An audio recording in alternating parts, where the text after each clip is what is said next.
तर soft story म्हणजे काय असतं की वरच्या फ्लोअरचा स्टिफनेस खालच्या फ्लोअर पेक्षा कमी असतो आपला.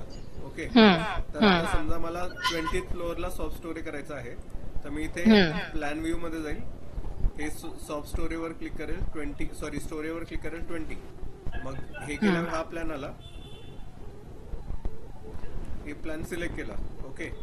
मग डिफाईन मध्ये जायचं, मग ते आर्किटेक्चर इफेक्टच्या हिशोबाने जे काही साईजेस असेल इथे ऍड न्यू प्रॉपर्टी करायचं, कॉन्क्रीट सेक्शन. तर ते मी प्रॉब्लेम स्टेटमेंट मध्ये मेन्शन करून देईल की कोणत्या कोणत्या लेवलला आपण सॉफ्ट स्टोरी केलेली आहे. M30 ग्रेड, सपोज B250/400 ही साईज आपण रिड्यूस केली. आपण 300/600 चा विम घेतलेला आहे. ओके.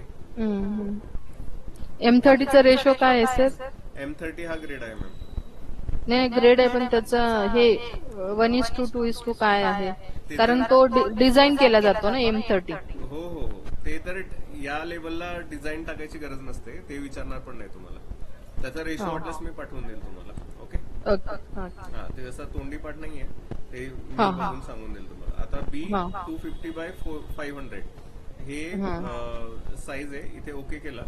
मग इथे असाइन वर जाऊन फ्रेम, इथे सेक्शन प्रॉपर्टीज म्हणजे ज्या बीम कॉलमच्या सेक्शन प्रॉपर्टीज आहेत ना, त्या इथनं चेंज करता येतात आपल्याला.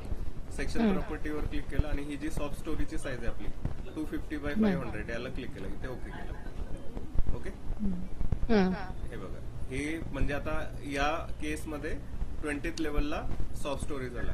आता आपल्याला 3 इंटरमिजिएट लेवलला आपण देणार आहे. मग आता आपल्याला 15व्या मजल्यावर जायचं समजा 15 स्टोरीला. तर मी इथे 15 स्टोरीला क्लिक केलं, ओके केला. ओके. तर आता इथे ऑलरेडी हे कॉलम आणि बीमच्या साईज दिसतात तुम्हाला, बरोबर? ठीक आहे ना. तर इथे हॉरिझॉन्टलला क्लिक करताना या बीम सिलेक्ट झाला 15th लेवलला. ओके. मग इथे परत असाइन वर जायचं, फ्रेम, सेक्शन प्रॉपर्टीज. ठीक आहे ना. इथे ओके केला. ओके. तर असे हे 2 लेवलला आपले सॉफ्ट स्टोरी झाले. मग आता याच्यामध्ये लोडिंग लावताना जसं तुम्ही म्हणतात ना अर्थक्वेक व्हायब्रेशन्स लावायचे, तर इथे टाइम हिस्ट्री अनालिसिस वरनं होतं. इथे डिफाईन करायचं फंक्शन टाइम हिस्ट्री, इथे user sorry from file, add new function. तर याच्यामध्ये जे काही आपले अर्थक्वेक आहेत ते याच्यात ऍड होतील. आता समजा मला ऍड करायचा आहे, कोयना ऍड करायचा आहे समजा, इथे कोयनावर क्लिक केलं. ओके. इथे ब्राउज केला.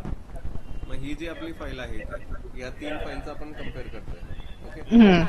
तर एक मिनिट. हा तुझं, हा मी जरा मीटिंग मध्ये, मी थोड्या वेळात कॉल करतो. ठीक आहे. हॅलो. तर आता हे व्हायब्रेशन आहेत, अर्थक्वेक व्हायब्रेशन ऍक्च्युअल ते रिडिंग हे केलेले आहेत, कॅप्चर केलेले आहेत. ओके.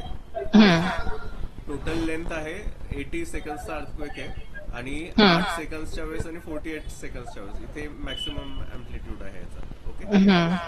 इथे ओके वर क्लिक केलं, कोयना डेटा घेतला, ओके केला. ठीक आहे ना. मग नेक्स्ट स्टेप आहे इथे डिफाईन वर जायचं.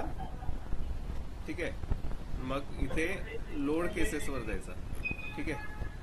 इथे blast load, earthquake load already दिलेला आहे. इथे लोड केस करायचं,